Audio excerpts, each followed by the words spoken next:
Welcome back to our Total Sense Bite-Size episodes. I'm Tom Henske, and I'm here to help parents teach their kids about money.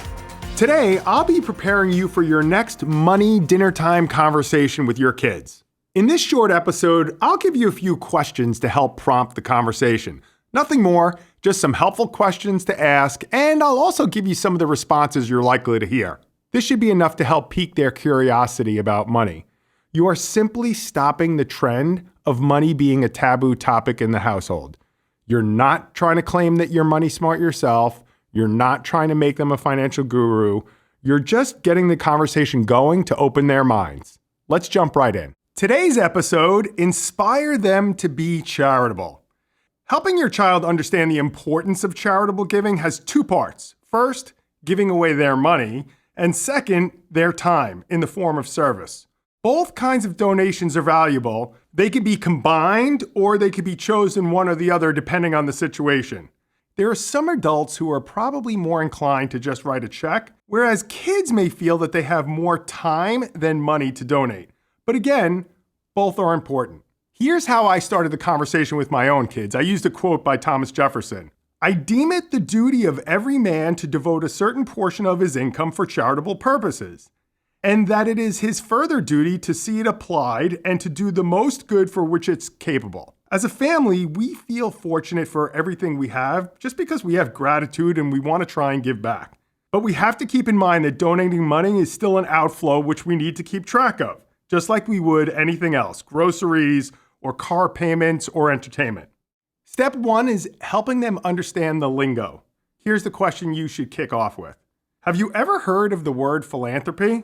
Give them a second to answer. As long as the answer includes something of the desire to improve the well-being of humankind, I think you're in the ballpark. You're going to receive answers in two categories: what we receive and what others receive. In the we receive category, things like goodwill towards others, and by the way, just makes you feel good. What others receive are just a helping hand, hope, a smile, anything that falls into those categories, that's what you want on discussion.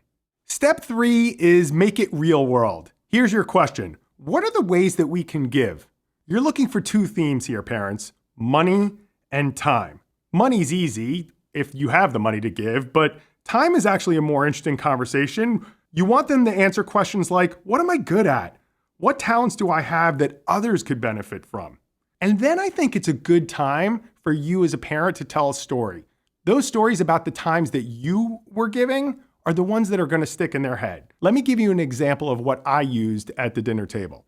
So when I was living in New York City, unfortunately, you would see that there were a lot of homeless people that were living on the street and they were begging.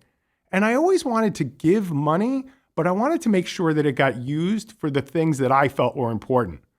One day I was having lunch in McDonald's and I noticed that they sold gift certificates. And the next time I went by someone who was homeless, I pulled out those gift certificates and I handed them to the homeless person. You see, that's a story that they can visualize and that they will keep in their mind.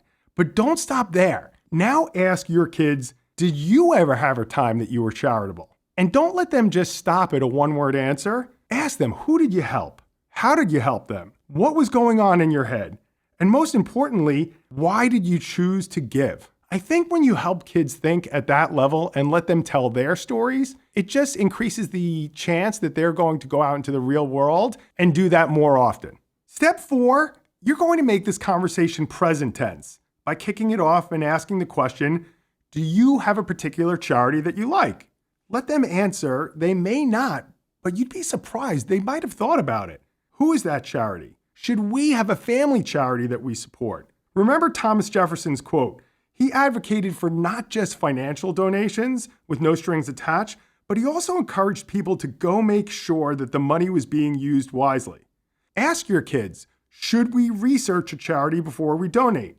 And then, what questions should we ask?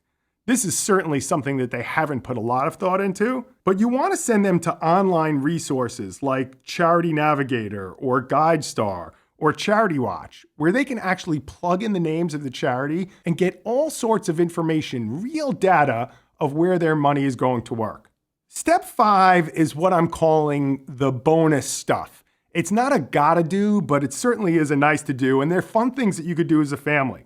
What we did was we allocated money for the kids to donate. So for example, they put together a list of charities that they liked personally. They came to dinner and presented their charitable choice to the rest of us. And then we gave them part of our family money to be able to gift to those charities. You could take this a step further by trying to get one charity that you all agree on that you can give to as a family. These tend to be local charities, but I really like the hands-on experience that you can have because not only can you donate money, but you can often donate time and you might even be able to visit that charity to see your money at work. Yes, it's important to show gratitude for all the opportunities that we've been given. You can practice philanthropy, whether it's through your money or your time. The irony about being charitable is that the person who gives actually gets more than the receiver. Why? Because the way it makes us feel about ourselves and who we are is the ultimate gift. I hope you enjoyed our episode of Total Sense. A special thank you goes out to Verso Studios at the Westport Library. Tune in for our next Money Chat.